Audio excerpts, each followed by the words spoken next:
역대 대통령 개헌안 중에 스스로 대통령 권한을 내려놓는 개헌안은 이번이 처음일 것입니다. 이번 개헌을 통해 문재인 대통령이 얻을 정치적 이익은 단 한 개도 없습니다.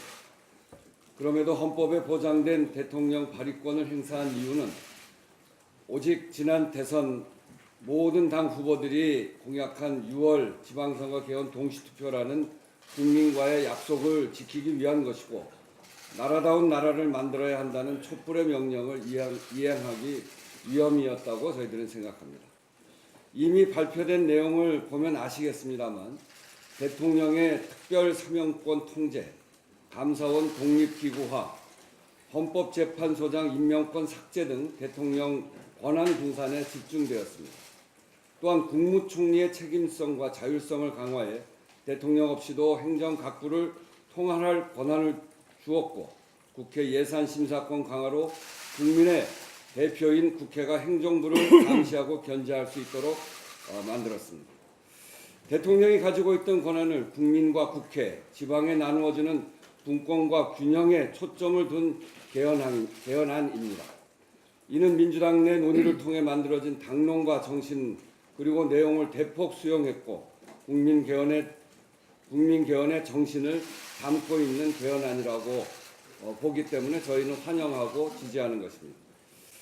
대다수 국민들도 대통령 스스로 대통령의 권한을 분산시키고 지방 분권의 개념을 강화한 분권형 개헌안의 방향에 긍정적인 뜻을 보내고 있는 것입니다.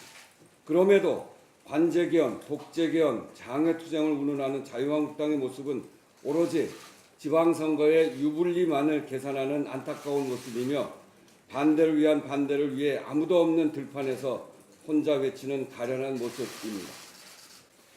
다행히 오늘부터 본격적으로 개헌 협상이 시작됩니다. 이 개헌 협상이 시작되는 것은 결국 대통령의 개헌안 발의가 그 촉매제 역할을 했다는 사실을 다시 한번 입증하는 것입니다. 우리 국회는 지난 15개월 논의에도 불구하고 변변한 협상 테이블 한번 갖지 못하고 자유한국당의 지방선거 동시선거 약속 뒤집기와 정부 개헌안 딱지 붙이기에 금쪽 같은 시간만 허비했습니다. 이제는 헌법이 보장한 대통령 개헌 발의권에 대한 소모적 논쟁을 끝내고 각 당이 오직 국민만 생각하는 개헌 합의안을 만들 때입니다. 약속 시한에 따라 대통령 합의안을 발의했지만 대통령은 국회 개헌안이 마련되면 우선적으로 존중하겠다고 거듭 밝혔습니다. 5월 임시국회에서 대통령이 직접 개헌 국회 연설을 하는 것도 최대한 국회를 존중하고 반드시 국민과의 약속을 지켜 개헌을 이루어내겠다는 의지입니다. 어제 국회의장 여야 교섭단체 3당 원내대표 회동을 통해 합의한 대로 오늘부터 본격적인 교섭단체 간 개헌 협상에 돌입합니다. 권력구조 개편, 선거제도 개편, 권력기관 개혁, 국민투표 시기 등 쟁점 사항에 대해 되도록 압축적으로 밀도 있는 논의를 진행해 나가겠습니다. 야당은 당리당략에 매몰된 소모적인 공방을 멈추고 합의한 대로 각 당의 개헌안을 테이블 위에 올려놓고 치열하게 협상할 수 있기를 바랍니다. 저도 30년 만에 찾아온 개헌의 기회를 놓치지 않고 반드시 국민을 위한 개헌이 실현되도록 최선의 노력을 다하겠습니다.